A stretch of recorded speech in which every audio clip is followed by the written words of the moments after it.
tardes a todos. Disculpad por la tardanza en empezar, que venimos del acto de Plaza de Santa Cruz y se nos ha hecho un poquito tarde, así que pedimos disculpas lo primero de todo. Bueno, agradeceros por venir a este acto que se realiza en conmemoración del 556 aniversario de la boda de los Reyes Católicos. Este es el principio del último acto que está enmarcado en los actos de la Hispanidad del 2025, aunque bueno, todavía pueden ver las exposiciones que hay en la Sala de las Francesas, en la Sala de la Pasión y también en el Museo Colón. Estos actos que llevamos realizando concretamente sobre los Reyes Católicos, sobre la boda de los Reyes Católicos, lo llevamos haciendo desde nuestra asociación, desde el 550 aniversario, y también promovemos otros actos relacionados pues, con la Hispanidad, desde, por ejemplo, celebrando efemérides como el 6 de octubre de 1522, que fue la vez que Juan Sebastián Elcano vino a Valladolid a pedir cuentas a Carlos V después de conseguir dar la primera vuelta al mundo. También realizamos homenajes el 12 de octubre con motivo del Día de la Hispanidad.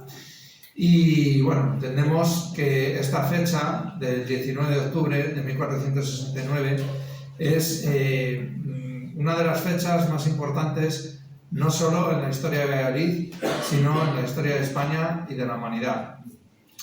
Sin esta fecha no hubiera habido un tan glorioso y esplendoroso 1492, no hubiera habido en ese año ni el 2 de enero, ni el 31 de marzo, ni el 12 de octubre. Y por eso entendemos que hay que darle una importancia como se merece a esta fecha, y agradecemos al Ayuntamiento de Valladolid y a la Fundación Municipal de Cultura que se haya volcado en estos acontecimientos y que cada año vaya a mejor. Valladolid, como digo, nosotros somos una asociación cultural que promueve la historia de Valladolid a través de sus personajes, hechos históricos, y entendemos que Valladolid fue pieza clave en el Imperio Español, ya no solo por esta fecha, sino aquí también murió Cristóbal Colón, y bueno, hubo reyes, como bien conocerán, Felipe II, Carlos V, que todos ellos, desde estas mismas calles que hoy pisamos y muy cerquita de aquí, pues dirigieron un imperio. O sea que nosotros entendemos y proclamamos y queremos que así sea, reconocida Valladolid como cuna de la Hispanidad. Sin más, voy a presentar hoy a la ponente que nos va a hablar de la boda de los Reyes Católicos. Ella es María Isabel del Val Valdivieso, es catedrática emérita honorífica de Historia Medieval en la Universidad de Valladolid. Es miembro correspondiente de la Real Academia de la Historia y de la Academia Portuguesa de Historia, y miembro correspondiente honorario de la Sociedad Nacional de Anticuarios de Francia. Además, participa activamente en sociedades científicas como la Asociación Española de Investigación de Historia de las Mujeres, la Asociación de Historia Social y la Sociedad Española de Estudios Medievales, de la que es presidente honorífico. Doctora en Historia y licenciada en Geografía e Historia por la Universidad de Valladolid, ha centrado su investigación en figuras clave como Isabel la Católica, así como en temas relativos a la historia urbana, las relaciones de poder, la gestión del agua en la Edad Media y la historia de las mujeres. Su tesis doctoral versó sobre Isabel la Católica en su periodo de princesa. Posteriormente ha publicado numerosos trabajos sobre esta reina, entre ellos los libros Isabel I de Castilla e Isabel la Católica y su tiempo, publicado este último por la Universidad de Granada. Ha sido responsable de proyectos de investigación obtenidos en convocatorias competitivas del Gobierno de España. Ha dirigido más de 20 tesis doctorales y ha participado como ponente y conferenciante invitada en congresos nacionales e internacionales en Europa, América y Japón. Ha liderado numerosos proyectos de investigación, especialmente en torno al agua y la organización del espacio en la Edad Media, y forma parte de los grupos Leticia Valle y Agua, Espacio y Sociedad en la Edad Media. Fue decana de la Facultad de Filosofía y Letras de la Universidad de Valladolid y vicerrectora de Alumnos y Asuntos Sociales y de Ordenación Académica en la misma universidad. En 2004 recibió el premio de Consejo Social de la Universidad de Valladolid en reconocimiento a su trayectoria docente e investigadora. Así que agradeciendo de nuevo una vez más su asistencia, doy paso a la ponente. Muchas gracias.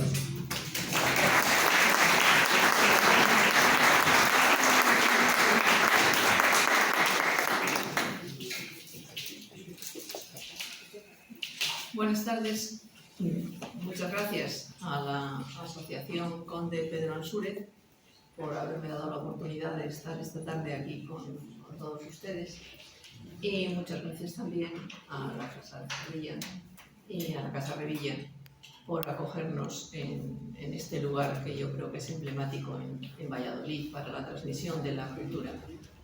Como acaban de escuchar, yo soy historiadora medievalista, y por lo tanto les voy a exponer como historiadora cómo fue el proceso de matrimonio de los reyes católicos. Es decir, cómo llegamos desde la existencia de dos jóvenes, cada uno en su reino, a una pareja matrimonial conyugal que van a gobernar andando el tiempo. Los reinos de Castilla, ella, porque ella era la reina de Castilla, y el reino de Aragón, él, porque Fernando era el rey de la corona aragonesa, con una pequeña particularidad, y es que Isabel, por ser mujer, tuvo que defender su derecho al trono frente a su marido, que de alguna manera es de su marido, Fernando de Aragón, que pretendía ejercer como rey en Castilla en su lugar. Isabel jugó muy bien sus cartas y consiguió ser reina efectiva de Castilla, es decir, gobernar ella en Castilla. Pero tuvo que ceder, es decir, tuvo que pactar con su marido. Y en ese pacto, pues el resultado fue que Fernando intervino en el gobierno de Castilla como rey consorte, siempre fue rey consorte de Castilla, y ella como reina titular. En Aragón las cosas no fueron igual. En Aragón el rey era él y ella era la consorte, es decir, ella no intervino en asuntos de gobierno aragonés. Esto creo que debe quedar claro para entender lo que fueron Isabel I y Fernando II y, digamos, su proyección y su obra política, tanto en la corona de Castilla como en la corona de Aragón, que eran dos reinos completamente distintos y en muchas ocasiones enfrentados en la península ibérica. Bien, mi exposición la voy a dividir en varios apartados que tienen aquí. Primero voy a hacer una pequeña introducción sobre la relación familiar entre Isabel y Fernando. Un precedente importante a tener en cuenta, que es el Pacto de los Torros de Guisando de 1468. Después todo lo que es la negociación para la boda, de cómo se negocia, cómo negocian Castilla y Aragón, cómo negocian para acordar ese matrimonio. Después los pasos previos que hay que dar para que los cónyuges, bueno, los futuros cónyuges, es decir, los contrayentes puedan unirse y celebrarse la boda. La celebración del matrimonio, que fue canónicamente irregular, es decir, no es un matrimonio canónico regular, lo vamos a ver también, es un matrimonio ilegítimo, y las consecuencias inmediatas de esa unión entre Isabel y Fernando. La posición familiar de Isabel yo creo que es bastante conocida, es la primera hija, el primer fruto del segundo matrimonio de Juan II de Castilla, su padre, pero ya tenía un medio hermano mayor, que era el futuro rey Enrique, fruto del primer matrimonio de su padre. Por lo tanto, Isabel en ningún momento fue heredera en el momento de su nacimiento. Abundando en esto, posteriormente su padre tuvo un segundo hijo con esta segunda mujer, que era Isabel de Portugal. Ese hijo fue varón, Alfonso. Por lo tanto, Isabel, en la línea sucesoria de los Trastámara castellanos, era la tercera opción posible. El heredero del trono era su hermano Enrique IV, que fue efectivamente rey. En caso de que Enrique no hubiera podido reinar o muriera sin sucesión, el sucesor debería ser su hermano menor Alfonso, y solo si Alfonso muriera o muriera sin sucesión podía haber pasado la corona a Isabel. Es decir, tenía muy pocas posibilidades de ser reina en Castilla. Esto vamos a tenerlo en cuenta por un lado. Por otro lado, el entramado de la familia Trastámara, que tienen ahí el árbol genealógico de esta familia. Todos descienden de Juan I de Castilla y son dos ramas de la misma familia, una reina en Castilla, que es la de Isabel, y la otra rama reina en Aragón, que es la de Fernando. Son todos primos, sobrinos, tíos, y en el caso de Isabel y Fernando son primos segundos, es decir, tienen un parentesco de tercer grado. Lo tienen ahí en el árbol genealógico, si les da tiempo a verlo, pues ahí tienen. Esa es la situación familiar. Familia Trastámara, las dos ramas, castellana y aragonesa, Isabel y Fernando, primos segundos, es decir, parientes en tercer grado. Vamos a pasar ahora a Castilla, que es lo que nos interesa. En Castilla hay una guerra civil, porque hay una sublevación contra Enrique IV, y el final de esa guerra civil se logra con un pacto que protagonizan, por una parte, Isabel, la futura Isabel I, y por otra parte, el rey reinante, que es Enrique IV. En ese pacto, que es el Pacto de los Toros de Guisando, que se acuerda, se firma en septiembre de 1468, en ese pacto, Enrique IV, que tiene una hija, aparta a su hija de la sucesión y reconoce como heredera legítima a su hermana Isabel. Pero con unas condiciones, claro. Esas condiciones son, la primera, que acaba la guerra, es decir, que el bando rebelde se suma al rey, se hace obediente al rey. Pero también, en ese pacto, se incluye que Isabel debe quedar bajo el control del rey, es decir, bajo el control de su medio hermano Enrique IV, y que se casará de acuerdo con el rey y con ella misma. Es decir, tienen que coincidir la voluntad del rey y la voluntad de Isabel en una persona para que ese matrimonio pueda celebrarse. Eso es una condición imprescindible para que, digamos, el pacto se establezca y para que Isabel sea heredera del trono de Castilla. Bueno, pues Isabel no va a cumplir este pacto. Isabel enseguida abandona al rey, es decir, sale del control del rey y se casa en contra de la voluntad del rey, es decir, rompe el pacto de Isabel. Vamos a ver cómo se produce esto y para eso vamos a ver cómo se negoció el matrimonio. Isabel, miembro de una casa reinante, pues obviamente tiene muchos pretendientes. Los matrimonios de los miembros de las casas reales evidentemente son asuntos políticos y se establecen por intereses políticos de los reinos o de los estados implicados en el acuerdo matrimonial. Isabel es una baza política importante, porque es una mujer de la casa Trastámara castellana y no hay que olvidar que Castilla es uno de los más poderosos reinos de la Europa occidental de ese momento. Entre sus pretendientes, aquí les he puesto los cuatro principales: Pedro Girón, que muere, por lo tanto no tiene nada que hacer; Alfonso V de Portugal, que era el cuñado de Enrique IV, un hombre muchísimo mayor que ella, pero que interesaba por las relaciones con Portugal; el duque de Berry, que es el hermano del rey de Francia, interesaba también establecer contactos sólidos con Francia; y Fernando de Aragón. Hay que tener en cuenta que Castilla y Aragón tienen bastantes malas relaciones en general en este momento.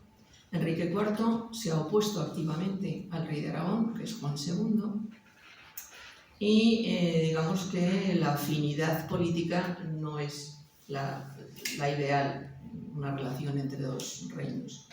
De manera que Enrique IV se opone a este matrimonio de Fernando de Aragón, pero dio su visto bueno a los otros tres. Isabel y aquellos que apoyan a Isabel como heredera, que son en realidad los que se han sublevado en contra de Enrique IV, pues son de una opinión contraria a la del rey. Entienden que esos tres pretendientes primeros, Pedro Girón, Alfonso V y el duque de Berry de Guyena, pues no le interesan, y que en cambio el enlace principal, el enlace más adecuado para Isabel como heredera del trono de Castilla, porque están siempre jugando con que es la heredera del trono de Castilla, es Fernando de Aragón. Y entonces van a elegir a Fernando de Aragón. Por lo tanto, la elección de Fernando de Aragón responde al interés político de un bando político, nobiliar, una nobleza eclesiástica y laica, que ha estado en contra del rey Enrique IV y que le interesa estar a bien con el rey de Aragón, con la corona aragonesa. Hay que entender que los infantes de Aragón, que es como se conoce en Castilla a los miembros Trastámara de la casa aragonesa, tienen muchos intereses en Castilla. Juan II de Aragón ha sido señor de Peñafiel, para que se hagan una idea. Y Juan II de Aragón está casado en segundas nupcias con una noble miembro de la Casa de los Almirantes de Castilla. Por lo tanto, tiene muchos intereses en Castilla. Y hay muchos nobles, grandes nobles en Castilla que apoyan esa opción, sobre todo aquellos que apoyan al almirante Enríquez. Y estos optan por Fernando de Aragón. Pero es que además Fernando de Aragón es el varón más próximo al trono de Castilla. En la Edad Media, en Castilla, las mujeres pueden reinar e Isabel no va a ser la primera reina de Castilla, reina titular, quiero decir. En otros reinos no es así, y en Aragón no es así. Las mujeres no reinan en Aragón. En Aragón son los varones los que son los reyes. Hasta este momento.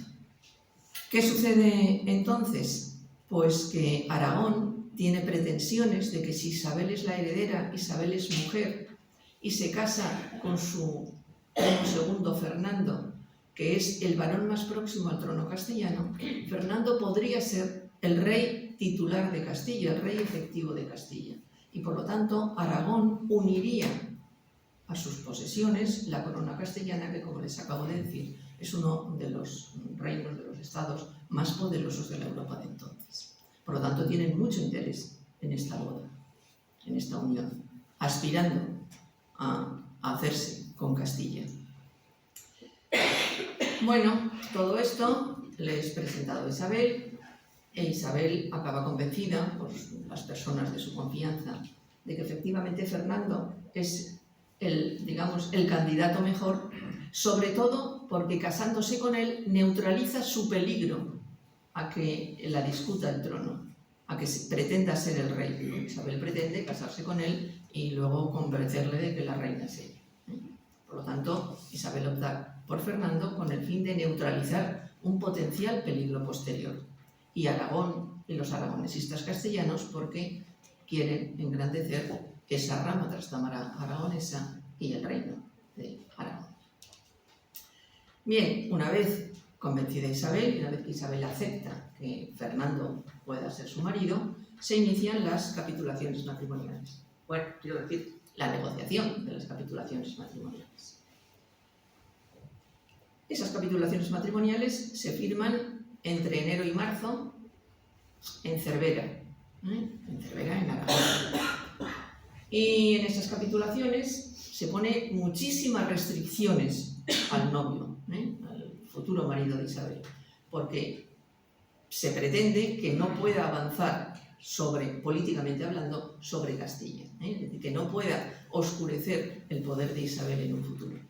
Por lo tanto, aunque se reconoce que Fernando como rey consorte podrá ejercer justicia en Castilla, pues se le ponen muchísimas trabas. No podrá hacer ninguna merced ni ningún nombramiento sin la voluntad de Isabel. No podrá abandonar Castilla, es decir, una vez que se case tendrá que residir en Castilla. No podrá sacar a sus hijos de Castilla y no podrá apartar a las personas, a las mujeres, sobre todo a las damas, pero a ninguna persona de las que rodean a Isabel. Es decir, no podrá actuar contra Isabel. Eso lo tienen que firmar las capitulaciones matrimoniales. Además, si hubiera guerra en Castilla, Fernando de Aragón, sobre todo su padre, que es el que va a pagar definitivamente, Juan II es el que va a poner el dinero y la dote, pues se comprometen a que en caso de que haya guerra en Castilla ha habido una guerra hasta septiembre de 1468 y la celebración de este matrimonio aboca a otra guerra, por lo tanto están viendo venir otro conflicto armado con el rey. Si eso sucediera, Fernando tiene que traer 4.000 lanzas y pagarlas a su costa, es decir, con dinero aragonés, y esas 4.000 lanzas tendrán que estar en Castilla defendiendo a Isabel el tiempo que dure la contienda, el tiempo que dure el conflicto. Luego, además de esto, pues tienen que pagar una dote. La dote son 100.000 florines de oro. Las ciudades que habitualmente reciben las reinas consortes de Aragón, que las tienen ahí en pantalla, son Borja, Magallón, Elche y Crevillente, y luego van a hacerle un regalo. Esto no está explícito en las actas, en las capitulaciones, pero le hacen un regalo que es el famoso collar de Balajes, del que luego vamos a hablar. Es decir, las capitulaciones son muy favorables a Isabel y restringen mucho la capacidad de movimiento de Fernando, previendo ese peligro que Fernando representa para el trono castellano. Y además, económicamente son bastante onerosas para Aragón, en un momento en el que Aragón no tiene una situación económica boyante, como tampoco la tiene Isabel y el bando de Isabel. De ahí que exija tanto dinero porque necesitan reforzar económicamente su bando. Bueno, firmadas las capitulaciones, pues vamos a ver en torno a Isabel. Están sobre todo el arzobispo de Toledo, Alonso Carrillo, que es el gran hacedor de todo este acuerdo y el gran apoyo de Isabel en estos momentos de su principado. Los Enríquez, lógicamente los almirantes de Castilla, que son los parientes de la reina consorte de Aragón, que tienen mucho interés en este matrimonio. Los Manrique también, bueno, algunos otros nobles de Castilla. Luego están aquellas personas más próximas a Isabel y en las que Isabel confía ciegamente, entre otros Gutiérrez de Cárdenas y Gonzalo Chacón, que son dos grandes personajes del entorno de la corte, digamos, del núcleo administrativo y del consejo de Isabel. Bueno, Alonso de Quintanilla, luego será su contador, Medina del Campo, Alonso de Palencia, que es el gran cronista, bueno, en fin, otra serie de personas, y otros nobles, laicos y eclesiásticos que apoyan también esto. Con ese apoyo, Isabel, para poderse casar, tiene que salir del control de su hermano, porque su hermano no acepta este matrimonio. Entonces Isabel huye de Ocaña, que es donde estaba controlada por su hermano, huye de Ocaña, se refugia en el Madrigal de las Altas Torres, la villa en la que nació y en la que tiene partidarios. En Madrigal está durante un tiempo, pero la situación se hace muy difícil porque Enrique IV está en una campaña contra Granada en Andalucía. Y cuando se entera de este movimiento de Isabel, que se ha escapado de su control, que ha huido a Madrigal, pone en movimiento sus tropas y sus alianzas con el fin de que acudan a Madrigal, tomen la villa y vuelvan a tomar de nuevo bajo su control a Isabel. En esa tesitura, Isabel pide ayuda a Alfonso Carrillo.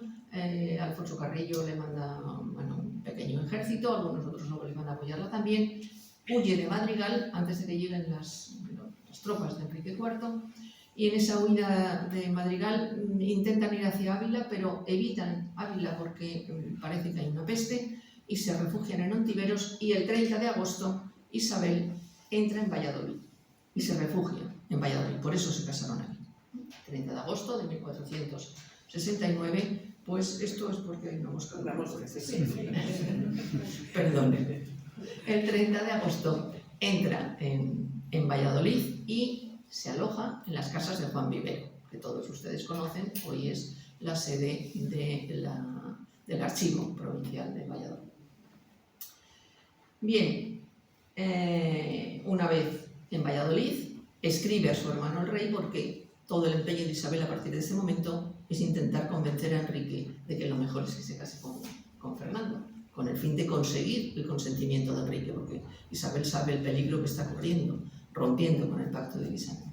Escribe a su hermano Enrique. Enrique en ningún momento va a aceptar este matrimonio, es decir, en ningún momento va a aceptar las cartas y los razonamientos que Isabel le presenta para justificar su conducta.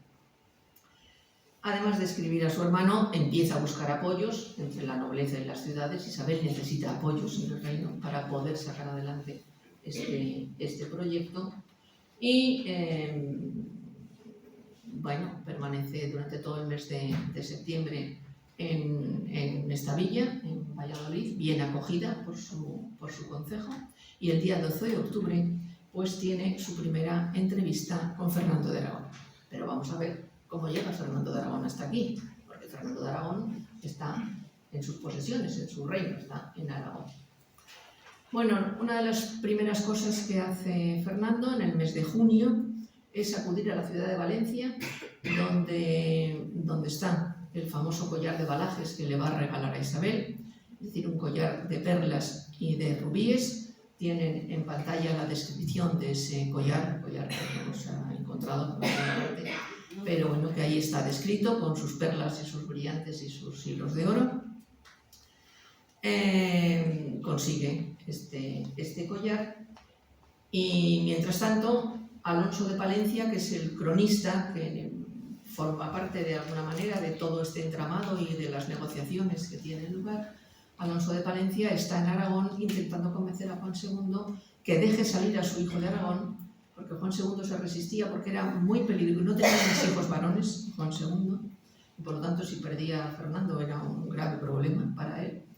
Y está reticente a dejar salir a su hijo porque entiende que es un gran peligro, puede morir en la empresa porque puede haber un enfrentamiento con Enrique IV, con las tropas de Enrique IV, y puede acabar mal.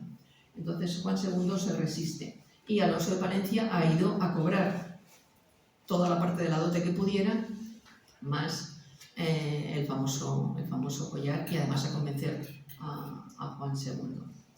Bien, Juan II definitivamente se convence de que es necesario que Fernando acuda a Castilla y por fin, en los primeros días de octubre de 1469, Fernando viaja hacia Castilla.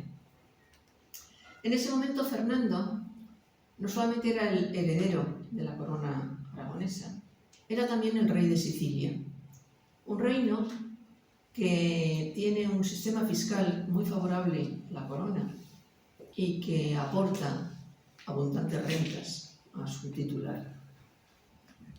Esto explica que Fernando, cuente también con los recursos sicilianos y sobre todo explica que Fernando, en esas capitulaciones matrimoniales de las que les he hablado hace un momento, cediera las rentas de la Cámara de la Reina de Sicilia a Isabel. Es decir, que cediera a Isabel una fuente de ingresos permanente, que es una parte de esos tributos que los sicilianos pagan a la corona de Sicilia. Como rey de Sicilia, Fernando tiene tratamiento de rey, evidentemente, y como príncipe heredero de Aragón, tiene también esa posición, preeminente en la península, puesto que Aragón no deja de ser un reino importante, de menor relevancia que Castilla, sin duda, pero importante dentro de la península y también en el contexto europeo. Y sobre todo, Fernando y Juan II de Aragón están enfrentados con Francia y ese enfrentamiento con Francia les plantea serios problemas que entretienen a Fernando en Aragón.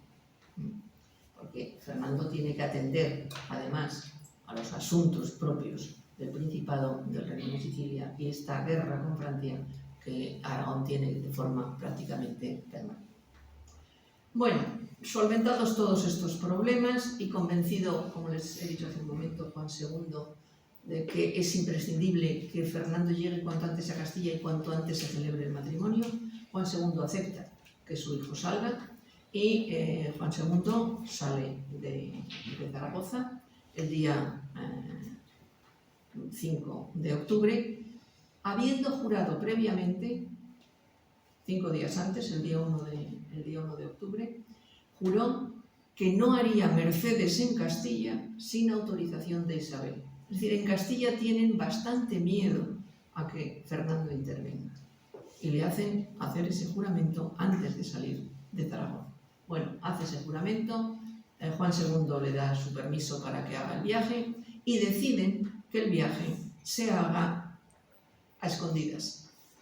Es decir, el peligro de que pueda ser capturado en el trayecto es tan grande que acaban aceptando el plan de que Fernando se disfrace y vaya como un caminante más, un caballero más, porque evidentemente no viene a pie sino a caballo, con mula, pero en fin, como un transeúnte más por las rutas de la península, acompañado únicamente por 6 personas y todo el séquito aragonés, que llevaba por supuesto el equipaje de Fernando y todas las cosas, han salido unos días antes con gran pompa para que todo el mundo lo sepa y en Castilla lo sepan también, que sale una comitiva desde Aragón para hacer presentes al rey Enrique IV.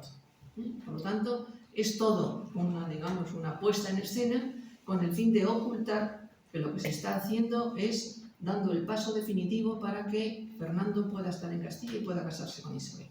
Por una parte va el séquito, con todo el equipaje del príncipe heredero de Aragón, aparentando que va a presentarse ante Enrique IV, y por otra parte hay un grupo de transeúntes por los caminos, 7 personas, 6 más el príncipe Fernando, disfrazados de, pues imagínenselo, de arrieros o de campesinos o de lo que quieran imaginarse, y hacen esa ruta. Sortean todos los peligros.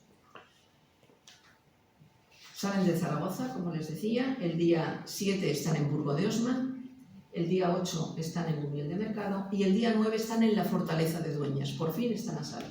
La Fortaleza de Dueñas, el alcaide es el hermano del arzobispo Carrillo, Pedro de Acuña, que es el que señorea, es el señor de Dueñas, el alcaide de su fortaleza, y ya está Fernando a salvo.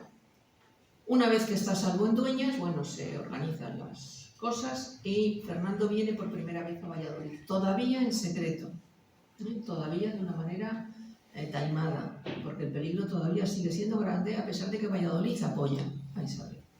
Viene de noche, le abre un postigo de la muralla Carrillo para que pueda entrar, viene con muy poco séquito, entra en la villa y se dirige a las casas de Juan Vivero. Tiene una entrevista con Isabel, dicen las crónicas que de 2 horas aproximadamente de duración, después de las cuales Fernando se retira de nuevo a Dueñas, todo esto de noche para no ser descubierto. El mismo día 12, además, Fernando e Isabel aprovechan ese encuentro para firmar un documento que asegura a Carrillo, al arzobispo Carrillo, que también recelaba mucho de lo que pudiera pasar en adelante, pues para asegurarle que siempre estarán de su lado, siempre le defenderán, siempre seguirán su consejo. Bien, esto ya tiene, digamos, visos de que la boda se va a poder hacer. Pero todavía hay que salvar un nuevo obstáculo. Les he dicho, esta es la tercera vez que se lo digo, que son parientes en tercer grado, son primos segundos. Por lo tanto, necesitan una bula pontificia que les dispense de esa consanguinidad para poder casarse, porque esa consanguinidad prohíbe el matrimonio canónico. El Papa del momento, que es Pío II, no otorga la bula, porque Pío II, que tiene también sus intereses políticos, evidentemente, pues es favorable a Enrique IV y contrario a Juan II de Aragón. Por lo tanto, como Enrique IV no quiere la boda, simplemente Pío II no acepta entregar esa bula de dispensa. ¿Qué se hace entonces? Pues falsificar la bula y falsificar la bula. En la falsificación probablemente, aunque no hay documentación, evidentemente no hay documentación, probablemente interviene el legado ad lateri Veneris, que ya había intervenido en el pacto de Lisando, que jugó un papel político importante para pacificar Castilla, que tenía amplios poderes del pontificado y que probablemente pues estuvo detrás de toda esta falsificación de la bula. Pero en cualquier caso la bula es falsa, es una bula que dicen que es de Paulo II, un papa, el papa anterior a Pío II, que es una bula de 1464, y esa bula, bueno, las bulas luego hay que ejecutarlas, esa bula el papa dice que la ejecute el obispo de Segovia, y el obispo de Segovia, Juan Arias Dávila, efectivamente ejecutó la bula en los primeros meses de 1468. Eso dice la bula. Falsa. Bien. ¿Esto qué significa? Pues que la boda se va a celebrar, pero que el matrimonio es inválido canónicamente. Es un matrimonio inválido canónicamente. Y será inválido canónicamente hasta diciembre de 1471. En diciembre de 1471, y por intercesión de Rodrigo de Borja, es decir, del futuro Papa Alejandro VI, que es de Valencia y que es favorable por supuesto, a los aragoneses y a Juan II de Aragón, pues por intervención de este Rodrigo de Borgia, el Papa Sixto IV, el Papa de la Rovere, concedió esa bula de dispensa en diciembre de 1471, pero hasta entonces el matrimonio era canónicamente inválido. Bueno, llega el momento de casarse y tenemos un acta notarial de ese matrimonio, pero es un acta un tanto extraña, porque en realidad ese acta lo que pretende es demostrar que hay una bula de dispensa y el cuerpo central de la bula es la bula falsa de dispensa. La bula tiene serios errores. La bula es auténtica, está firmada por los notarios, pero en fin, no pusieron mucho cuidado en los detalles a la hora de elaborarla. Dice que el acto se celebra el jueves 18 de octubre, pero la boda se celebra el miércoles 18 de octubre, porque en 1469, el 18 de octubre de San Lucas, fue miércoles, y el jueves 19. Luego se refiere a la presencia en las casas de Juan Vivero, que todos ustedes pueden ir a visitar, de más de 2000 personas. No caben. Es decir, es imposible. Es una exageración para decir que la boda fue pública, pero claro, un acto notarial, decir esto es un poquito raro. Después, no menciona algo que es muy importante políticamente, y es que Fernando, antes de casarse, volvió a jurar que no haría nada en Castilla en contra de la voluntad de Isabel. Que no voy a repetir este asunto, pero vuelve a jurar esto antes de casarse. Y tampoco dice nada de que antes de casarse se volvieron a leer las capitulaciones matrimoniales, donde se ponía límites a Fernando.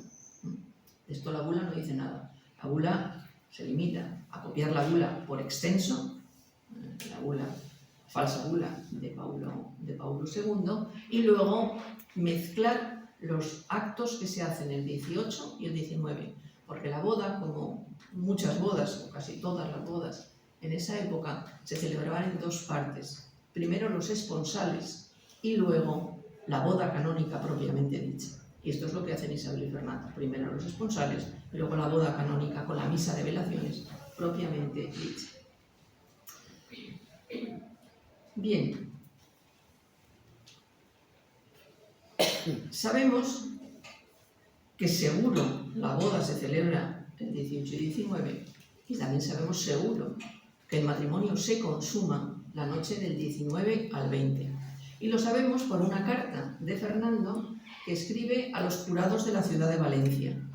Valencia era una de las principales ciudades de la Corona de Aragón, y Fernando, al día siguiente de su boda, el día 20 de octubre, escribe a los jurados de Valencia y les dice lo que tienen en pantalla. Que el miércoles vino a la villa de Valladolid, que por la tarde se desposó con Isabel, que el jueves, que luego se retiró a las casas del arzobispo Carrillo, que volvió el jueves y que el jueves se celebró la misa de velaciones y que en la noche pasada, es el 20, luego la noche pasada, es la noche del 19 al 20, consumó el matrimonio. Y esto lo dice Fernando de su puño y letra y firmado por él. Entonces, esto da fe cierta de que esto fue efectivamente de esta manera. El matrimonio se celebra 18-19, se consuma en la noche del 19 al 20 y luego ya se celebran las fiestas del matrimonio. En la primera parte de la boda, Fernando jura, se lee por supuesto la bula, les juntan las manos y les preguntan que si quieren casar, bueno, todas estas cosas, se celebra la boda, celebran los desposorios, se retira Fernando, el día 19 vuelven, se leen las capitulaciones matrimoniales, y luego Pedro López de Alcalá, que es el capellán de San Juste de Medina del Campo, pues les dice la misa de velaciones. Una vez dicha la misa de velaciones, ya digamos que la boda ha concluido, ya está la boda celebrada en todas sus partes, y empiezan las fiestas. Asistieron, por supuesto, muchísimas personas, fue una boda pública, asiste Carrillo, los Manrique, los Enríquez, todos los que rodean a Isabel, el concejo de Valladolid, pequeños, ¿no? Bueno, en fin, una serie de personas. Los padrinos fueron, esto, bueno, es una curiosidad, la mujer de Juan de Vivero, María, y el abuelo de Fernando, que es el almirante Fadrique Enríquez, es abuelo de Fernando II, eso fue el padrino. Y luego, pues, se hace la consumación pública, que esto es enormemente importante. en los matrimonios reales y en los matrimonios de los sucesores de las grandes casas. Se tiene que dar fe que efectivamente el matrimonio se ha consumado. Un matrimonio no consumado es un matrimonio no válido. Para que el matrimonio sea válido tiene que consumarse. La consumación es pública, pero bueno, se ponen unas cortinas o se están en la puerta de la sala, en la sala de la habitación en la que se está consumando el matrimonio. Al atardecer, Fernando e Isabel se retiran a la cámara, a su cámara, consuman el matrimonio y a continuación enseñan la sábana a los testigos que están en la puerta, esperando la sábana de la princesa, es decir, la sábana manchada de sangre. Enseñan la sábana y en ese momento tocan los timbales, atabales, y empieza la música, siguen grandes fiestas y hay una semana entera de fiestas, dicen las crónicas. Fiestas en las que no solamente participan todos estos que han estado en la boda, que son personas relevantes, sino que participa toda la ciudad, es decir, perdón, toda la villa. Valladolid era una villa en este momento. Toda la villa participa en estas festividades y son fiestas en las que la música y la danza tienen un protagonismo enorme. En todas las fiestas medievales la música es uno de los protagonistas y la danza también, y en estas fiestas pues lo tendrían igualmente. Después de estas fiestas de regocijo y demás, digamos, este periodo de descanso de los novios, después de tantos trajines en los meses anteriores hasta que han conseguido celebrar esa boda, aunque sea canónicamente inválida, pues después de esto se hace algo que es habitual. A los 7 días de la boda se acude a la iglesia a la misa de bendiciones, a una misa de bendiciones.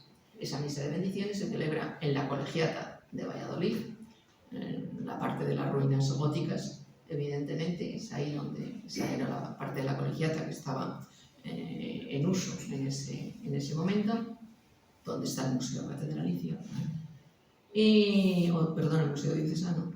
Y ahí el arzobispo Carrillo, el arzobispo de Toledo Carrillo, que es su principal valedor, sin duda ninguna, pues oficia la misa de bendiciones.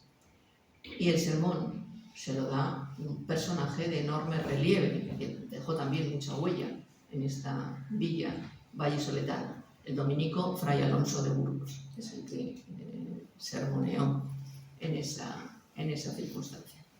Bien, y ya Isabel y Fernando son marido y mujer, a pesar de los problemas. ¿Y qué pasa a partir de este? Bueno, pues las consecuencias inmediatas de esta boda pues no son nada buenas, no son nada halagüeñas. La guerra vuelve de nuevo a Castilla. Es decir, Enrique IV y sus partidarios no reconocen a Isabel como heredera a partir de este momento. Enrique IV entiende que Isabel ha roto el pacto de Guisando, que por lo tanto, como no ha cumplido con su parte, el pacto es nulo y vuelve al punto de partida. Vuelve a declarar que la heredera del trono es su hija Juana. Y esto va a provocar un conflicto en Castilla que se alarga hasta la muerte del rey Enrique IV, es decir, hasta diciembre de 1474. Durante todo ese periodo, Isabel tuvo que jugar sus cartas, Isabel y su bando, el bando aragonesista, el bando isabelino, con Fernando presente, no todo el tiempo, pero con una presencia muy continuada en Castilla. Pues tuvieron que buscar aliados, intentar ampliar su bando, intentar ampliar las personas y las instituciones que les apoyaban. Y por lo tanto ir convenciendo a nobles y a ciudades, nobles laicos y eclesiásticos, y a ciudades y villas de la bondad de su causa, es decir, que la heredera era ella, que Enrique IV es un mal rey, que Juana no es hija legítima de Enrique. Por cierto, paréntesis, dicen que no es hija legítima de Enrique porque Enrique y Juana se casaron sin bula, es decir, lo mismo que ellos. No, lo que pasa es que no falsificaron, pero el matrimonio de Enrique con Juana de Portugal no tiene bula de dispensa, también eran primos segundos, casi todos eran primos. Y esto explica que esto explica que pudieran apartar a Juana diciendo que no era legítima, porque para ser heredera del trono o heredero del trono hay que ser hijo legítimo. Y por lo tanto apartan a Juana. Bueno, pues vuelven a decir que Juana sí que es hija legítima, que Juana la vuelven a reconocer heredera y, como digo, hay un conflicto. Pero Isabel jugó muy bien sus cartas. Isabel fue una mujer enormemente inteligente. Isabel, y el consejo que tenía con ella, es decir, quienes le aconsejaban, quienes le orientaban en qué hacer. Luego ella elegía, y casi siempre elegía bien, pero hay que contar con que tiene un consejo importante en su entorno. Y efectivamente fue un avance lento, pero un avance progresivo. Isabel fue consiguiendo convencer al reino, o a partes cada vez mayores del reino, a nobles, a villas, que ella era la auténtica heredera y sobre todo que ella era la que velaba por el bien de Castilla, la que traería la paz a Castilla, la que traería la prosperidad a Castilla, y no su hermano, que gobierna mal. Con estas bases propagandísticas, dichas así, muy a abuela pluma, Isabel fue poco a poco, y haciendo concesiones, claro, pues porque nada se consigue sin concesiones, pues fue ampliando el núcleo de aquellos que la apoyaban. De manera que, aunque no se puede decir que ganara el enfrentamiento, sí que salió triunfante de este conflicto, porque cuando en diciembre de 1474 muere en Madrid Enrique IV, inmediatamente Isabel, que está en Segovia, se hace proclamar reina de Castilla. Y se hace proclamar reina titular de Castilla, poniendo a Fernando, que no estaba en ese momento junto a ella, como rey consorte, es decir, en el papel que le correspondía en puridad, pero que él no quería jugar, el de consorte. De manera que Isabel, a la larga, sí triunfó en todo esto.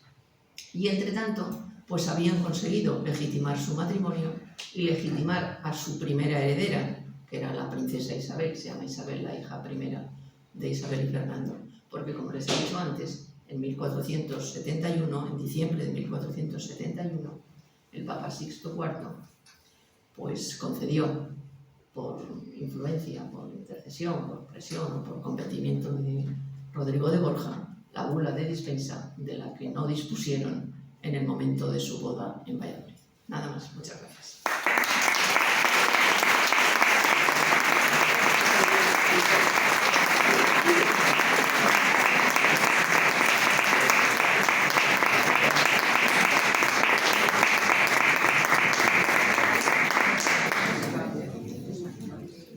¿Algunas preguntas?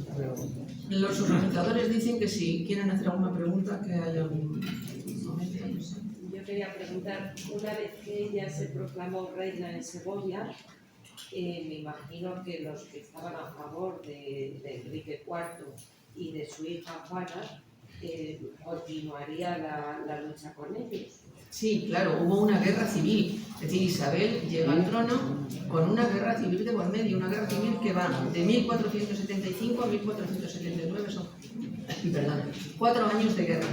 Acabó en el 79. Acabó en el 79. ¿Y cuál fue el hecho que hizo que acabara? La negociación. Bueno, las tropas de Isabel avanzan sobre las tropas que apoyan, las tropas portuguesas y los nobles rebeldes a Isabel, es decir, los nobles fieles a Juana, y mediante un pacto que establecen, que negocian del lado castellano Isabel, la reina, y del lado portugués una tía suya, porque como ya digo son dos parientes, una tía suya que es Beatriz, que es la que negocia en nombre del rey de Portugal. El rey de Portugal, Alfonso V, invadió Castilla, en fin, hubo una guerra, es decir, que una guerra abierta, una guerra mucho más, si quieren, más violenta que la guerra que hubo entre 1470, después del matrimonio, y 1474, que es una guerra más focalizada, más de hechos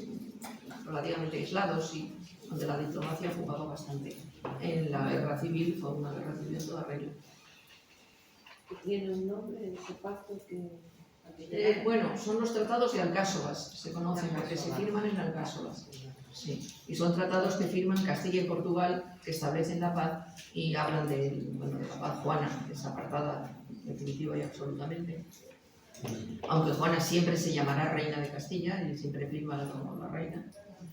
Y se negocian otras muchas cosas. Por ejemplo, la navegación atlántica. Portugal llevaba la delantera a Castilla en las cuestiones atlánticas y el Tratado del Casoba sigue dando delantera a Portugal. Es decir, Isabel fue muy buena negociadora. Esto es una de las cosas que le favorecieron en su camino al trono y luego durante su reinado. Son las partes del Casoba, sí. ¿Me puede decir, o me puede explicar quién era el tercer rey y por qué se dice que la casa de Trastamara era una casa bastarda y maldita? Sobre todo lo de maldita, lo de bastarda. Lo del tercer rey no lo entiendo. ¿Quién era el tercer rey? Y me han dicho que había un personaje que era el tercer rey. Bueno, pues vamos a ver. Reyes, solo hay uno, o una, si es rey o reina, junto con su marido o mujer, que es el consorte. A veces se dice el tercer rey de tal, porque hay una persona muy influyente en un momento que le come la oreja a quien está reinando. Y a lo mejor se refieren a eso, pero vamos, aquí, de terceros reyes, pues aquí no hay más que, en todo caso, en el enfrentamiento Isabel y Juana, pues serían Juana, que se titula reina de Castilla, Isabel, que se titula reina de Castilla, porque Juana también fue proclamada, fueron proclamadas las dos. Las dos se proclaman reinas y los dos consortes. El consorte de Juana era Alfonso V de Portugal, que por fin no se casó con Isabel, se casó con su sobrina Juana, y el consorte de Isabel, que era Fernando, pero vamos. Yo quería hacer una pregunta rápida. Perdón, y lo de maldita, si no le importa. Sí, no me puede importa. decir por qué? Porque Vamos es a una verlo. cosa que yo no entiendo. O sea, Sí, lo pues de mire. bastarda sí, eso sí, pero lo de maldita no. La casa de Borgoña, que era la reinante en Castilla, hasta la muerte de Alfonso XI, perdón, hasta la muerte de Pedro I, pues fue suplantada por la casa de Trastámara. Alfonso XI tuvo un hijo legítimo, que fue Pedro I, pero luego tuvo bastantes hijos bastardos de una sola mujer, que son los Trastámara, los hermanos Trastámara. Y el primogénito de esos hijos ilegítimos de Alfonso XI era Enrique, y Enrique, cuando muere Alfonso XI, pretende ser él el rey en lugar del hijo legítimo, que es al que le corresponde el trono. Enrique de Trastámara, hijo ilegítimo de Alfonso XI, se levanta en armas contra Pedro I, hay una guerra, y la guerra termina cuando Enrique II asesina a su medio hermano Pedro I. Y de ahí que sea maldita, porque haber asesinado. Yo entiendo que quien gana es el bastardo, que es Juan, pero no Pedro. Pedro es el hijo heredero de verdad. Sí, bueno, vamos a dejarlo ahí porque hay otras preguntas Sí, que es no mejor. importan. Sí, nada, simplemente ha hecho antes una puntualización sobre la misa que se hizo después de la boda. Fue una semana después. ¿Se sabe el día concreto? O sea, justo fue el 26. Valencia dice que fue, no recuerdo el día porque es el 19 y es justo una semana después, o sea, 7 días después. 26, Sí, o sea, el en 26, principio, sí, o sea, espere, es que no sé si es... sí, una semana. Es una semana, es que no sé Sí. si es una semana o 10 días. No, 7 días de fiestas. Son 7 días, es justo una semana después, el 26. O sea, el 26 en El la 26, en la colegiata, Vale. que es la iglesia principal de la villa. Sí. Sí. Sí, a mí me gustaría preguntarle qué opina usted respecto al tratamiento que le dio Isabel la Católica a Beltraneja, expulsándola de Castilla, prácticamente teniéndola como impedida de poderse levantar en armas contra ella. Bueno, yo no tengo opinión, yo soy historiadora. Entonces, Lo que diga la historia, los documentos. sí, es decir, Isabel y Juana se enfrentan, las dos juegan sus cartas, Isabel las juega mejor. Y Juana es apartada del trono, su partido fue derrotado en la guerra y en el pacto que establecen al final para establecer la paz, el punto central para Isabel era que Juana desapareciera y además no tuviera descendencia, claro, para que no...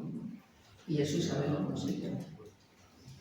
Perdone, lo lo que decía el caballero del tercer rey, no podría ser el cardenal Cisneros, que para eso fue regente. Bueno, pero eso es mucho después. Era el cardenal de Era el cardenal de Mendoza, no Cisneros. A Cisneros le juzga, Bueno, ¿Alguna a ver, más?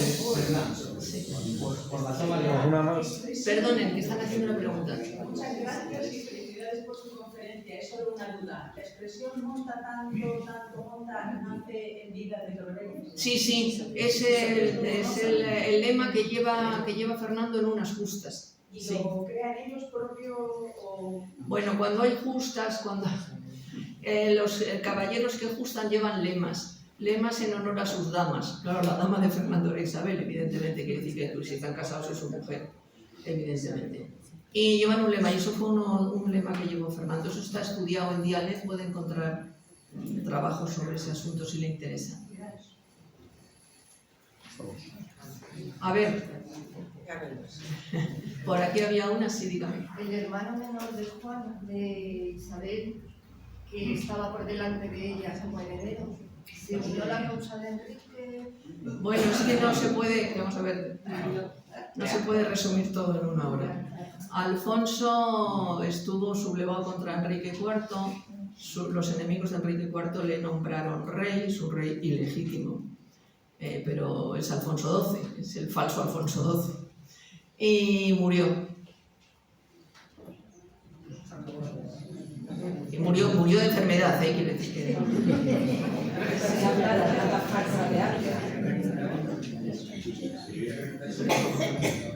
Perdón, no le oigo. Quería preguntar si la boda no tuvo contestación en contra en Aragón, no solamente la boda, sino los años posteriores hasta que... Le oigo fatal, yo lo siento, de verdad. Quería preguntar si la boda, los años posteriores a la boda, hasta que empezaron a reinar en Castilla, no tuvo contestación en Aragón en contra. Porque, digamos que tendría mucho poder, por así decirlo, Aragón con respecto a Castilla. Bueno, contestación en Aragón, quiere decir que Aragón protestara por la presencia de Fernando en Castilla. ¿Nobles aragoneses o quienes que pudiera haber en Aragón?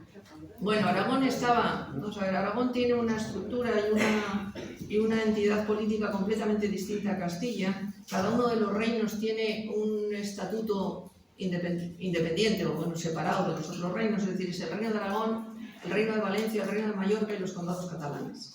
Son las 4 entidades del reino de Aragón, más el reino de Sicilia, que Juan II entregó a su hijo bastante antes, bueno, un poquito antes de la boda.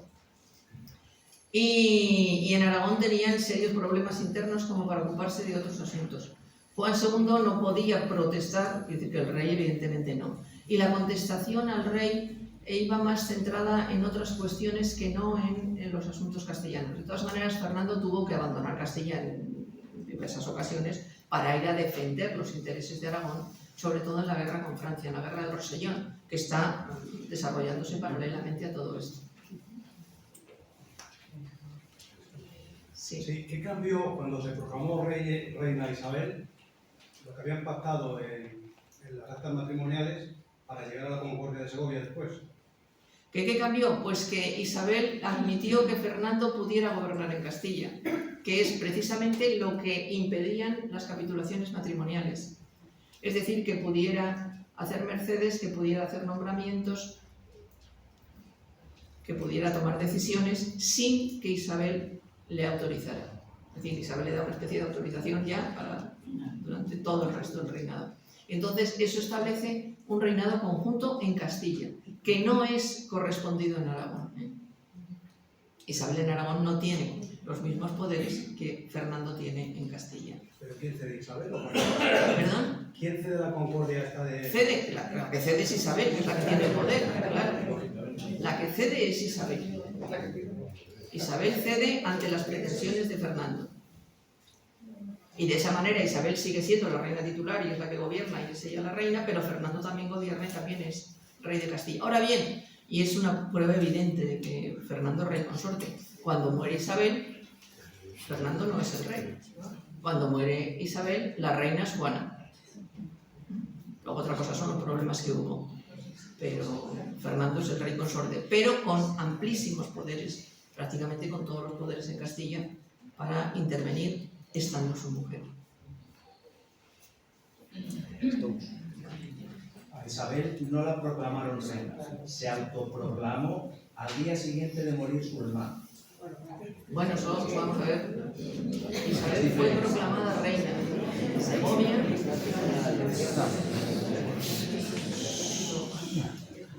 Fue proclamada reina en Segovia y de esto hay un acta notarial bastante mejor que la del matrimonio y fue proclamada en Segovia. Claro, los reyes, o sea, uno no se puede autoproclamar, la proclamación tiene que ser hecha por otros, no puede ser hecha por uno mismo. Sí, pero ordenada por ella. Vale, bueno, ¿alguna pregunta más? Bueno, una pregunta más o cortamos aquí ya. Vale, pues cortamos ya.